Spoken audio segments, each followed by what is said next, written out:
சற்று முன் வெளியான முக்கிய அறிவிப்பின்படி இன்னும் எத்தனை நாள் வெயிட் பண்ணணும்? மத்திய அரசு ஊழியர்களுக்கு தள்ளி போகும் சலுகை. செய்தியை முழுமையாக கேட்கறதுக்கு முன்னாடி நம்ம சேனலை சப்ஸ்கிரைப் பண்ணலாம். சப்ஸ்கிரைப் பண்ணிக்கோங்க. மறக்காம பெல் பட்டனை கிளிக் பண்ணிக்கோங்க. அப்போதான் நம்மளுடைய அப்டேட்டட் நியூஸ் உங்களுக்கு உடனுக்குடன் வந்து சேரும். மத்திய அரசு ஊழியர்கள் மற்றும் ஓய்வூதியதாரர்கள் 8வது ஊதிய குழுவுக்காக ஆவலுடன் காத்திருக்கின்றனர். ஆனால் அது அமலுக்கு வர நீண்ட காலம் எடுக்கும் போல தெரிகிறது. இந்த ஆண்டின் ஜனவரி மாதத்தில் தான் மத்திய அமைச்சரவை 8வது ஊதிய குழுவை அமைக்க ஒப்புதல் அளித்தது. இருப்பினும் அதன் தலைவர் இன்னும் நியமிக்கப்படவில்லை. மேலும் அதற்கான விதிமுறைகள் இறுதி செய்யப்படவில்லை. இந்த தாமதத்தால் 1.2 கோடிக்கும் அதிகமான மத்திய அரசு ஊழியர்கள் மற்றும் ஓய்வூதியதாரர்களின் சம்பளம், ஓய்வூதியம் மற்றும் படிகள் திருத்தப்படுவது தாமதமாகிறது. மேலும் 2026ஆம் ஆண்டின் ஜனவரி 1ஆம் தேதி முதல் 8வது ஊதிய குழு அமலுக்கு வரும் என்று எதிர்பார்க்கப்பட்டது. ஆனால் தற்போதைய தாமதத்தால் இந்த காலக்கெடு கேள்விக்குறியாகி உள்ளது. சமீபத்தில் ஜூலை 1 முதல் அமலுக்கு வரும் வகையில் 3% அகவிலைப்படி உயர்வு அறிவிக்கப்பட்டது. இது ஒரு தற்காலிக நிவாரணம் மட்டுமே. 8வது ஊதிய குழுவின் விதிமுறைகள் மிகவும் முக்கியமான ஒரு பகுதியாகும். இதுதான் சம்பள கட்டமைப்பு, படிகள் மற்றும் ஓய்வூதிய பலன்களை தீர்மானிக்கும். இந்த குழுவின் பரிந்துரைகளுக்கு இவை அனைத்தும் உட்பட்டவை.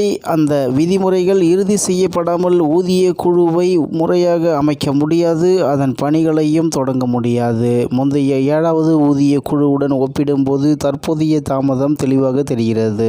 7வது ஊதிய குழு செப்டம்பர் 2013ஆம் ஆண்டில் அறிவிக்கப்பட்டது. அதன் தலைவர் மற்றும் விதிமுறைகள் 2014ஆம் ஆண்டின் பிப்ரவரி மாதம் அறிவிக்கப்பட்டன. அதாவது அறிவிப்புக்கும் தலைவர் நியமனத்திற்கும் இடையே சில மாதங்கள் மட்டுமே இடைவெளி இருந்தது. ஆனால் 8வது ஊதிய குழுவின் விதிமுறைகள் இன்னும் நிலுவையில் உள்ளது. மேலும் அதன் தலைவர் மற்றும் பிற உறுப்பினர்களின் நியமனம் குறித்து அரசு எந்த அதிகாரப்பூர்வ அறிவிப்பையும் வெளியிடவில்லை. இந்த தாமதம் 8வது ஊதிய குழுவை அமைப்பதில் ஒரு பெரிய பின்னடைவை காட்டுகிறது. மேலும் 8வது ஊதிய குழுவின் பரிந்துரைகள் மத்திய அரசு ஊழியர்கள் மற்றும் ஓய்வூதியதாரர்கள் மீது பெரிய தாக்கத்தை ஏற்படுத்தும். இது 1.2 கோடிக்கும் அதிகமானோரின் ஓய்வூதியம், படிகள் மற்றும் சம்பளத்தை திருத்தும். இதில் சுமார் 50 லட்சம் மத்திய அரசு ஊழியர்கள் அடங்குவர். பாதுகாப்பு படை வீரர்களும் இதில் சேர்க்கப்படுவார்கள். மேலும் சுமார் 65 லட்சம் மத்திய அரசு ஓய்வூதியதாரர்களும் இதில் அடங்குவர். மேலும் பாதுகாப்பு படையில் இருந்து ஓய்வு பெற்றவர்களும் இதில் சேர்க்கப்படுவார்கள். பணவீக்கத்திற்கு ஏற்ப அகவிலைப்படியையும் இந்த குழு திருத்தும். இது ஊழியர்கள் மற்றும் ஓய்வூதியதாரர்களின் வாங்கும் சக்திக்கு மிகவும் தேவையான ஊக்கத்தை அளிக்கும்.